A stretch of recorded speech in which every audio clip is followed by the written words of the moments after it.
नमस्कार, स्वागत है। मैं हिमलता तिवारी आज आपके लिए हिंदी शिक्षण योजना में कक्षा 6 की माँ कहे एक कहानी को लेकर आई हूँ।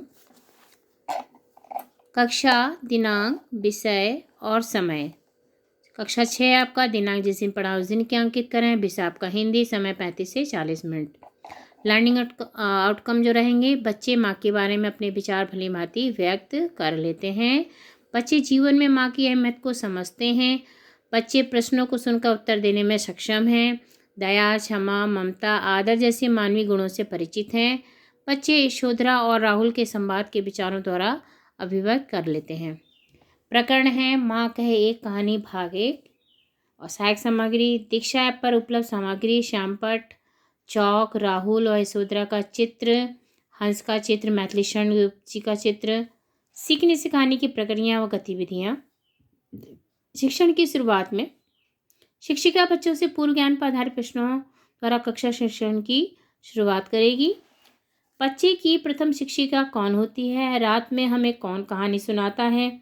हमें विद्यालय जाने के लिए कौन तैयार करता है? हमें घर में सबसे ज़्यादा कौन स्नेह देता है? अच्छे बुरे में अंतर कौन बताता है? मातृदेवो भव प्रथम में क्यों कहा गया? तो ये उनके पूर्व ज्ञान से संबंधित प्रश्न हो गए। थोड़ा विचारने रहेगा। शिक्षिका बच्चों को बताएगी कि हमें अपनी माता को हमेशा सम्मान देना चाहिए। वह हमारी जननी है, हमारी प्रथम शिक्षिका है। वह हमें अच्छे बुरे में अंतर करते हुए जीवन जीने की कला को सिखाती है। आज हम मंजरी पुस्तिका में संकलित माँ कहे एक कहानी नामक कविता का अध्ययन करेंगे। माँ कहे एक कहानी, मैंने इसमें से एक पैराग्राफ लिया है। प्रस्तुत कहानी राष्ट्रकवि मैथिली शरण गुप्त जी के द्वारा रचित है। मैथिली शरण गुप्त का जन्म सन 3 अगस्त 1986 चिरगांव जिला झांसी में हुआ था। राष्ट्रधारा के हिंदी कवि में आपका महत्वपूर्ण स्थान है। उनके द्वारा रचित जो पुस्तकें हैं, जयद्रथ वध, भारत भारती, सिद्धराज, साकेत, यशोधरा, पंचवटी। प्रस्तुत कविता में कवि यशोधरा और राहुल के माध्यम से दया, क्षमा जैसे गुणों के बारे में बताते हैं। यशोधरा अपने पुत्र राहुल को महात्मा बुद्ध की कहानी द्वारा जीवों पर दया करना, क्षमा करना, अपनी गलती आदि को विकास करना, उसके अंदर विकसित करना है। उपरोक्त पद में एक कहानी जिसका प्रारंभ एक राजा और रानी से होता है, जो सुबह उठकर अपने बगीचे में जहाँ मस्त हवा का झोंका, भिन्न भिन्न फूलों का झुंड खिला हुआ, तालाब में पानी जिसकी लहरें धीरे धीरे उठ रही थी, जिससे ठंडी हवा का झोंका आता था, पक्षी चहचहा रहे थे। अचानक एक हंस ऊपर से गिरा जो कि घायल था, जिसे देखकर मन दुखी और व्याकुल करुणा से भर गया। उसे राजा ने उठाया अपनी गोद में, तो हंस को नया जीवन सा मिला। उसी समय शिकारी आ गया, वह हंस को लाने के लिए, अपना लक्ष्य प्राप्त करने के लिए। तो ये रही कहानी का थोड़ा सार।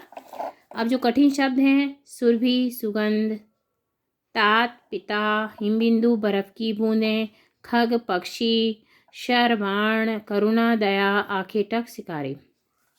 शिक्षण के बाद शिक्षिका बच्चों को श्यामपट्ट पर लिखे शब्दार्थों को उतारने के लिए कहेगी। वह स्वयं कक्षा का भ्रमण करेगी। पदम्याय, पर्याय, विपरीत, रस, समास को छांटने के लिए कहेगी। इससे बच्चों का व्याकरण का अभ्यास अच्छे से हो जाता है और जो कठिन शब्द और ये पर्यायवाची आते हैं, बच्चे उन्हें भी छांटने का प्रयास करते हैं।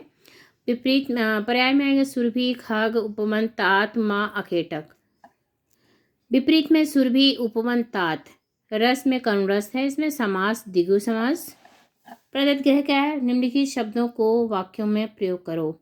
सुरभि, आखेटक, तात, उपवन, खग। तो ये रहा इसका पहला पाठ। धन्यवाद।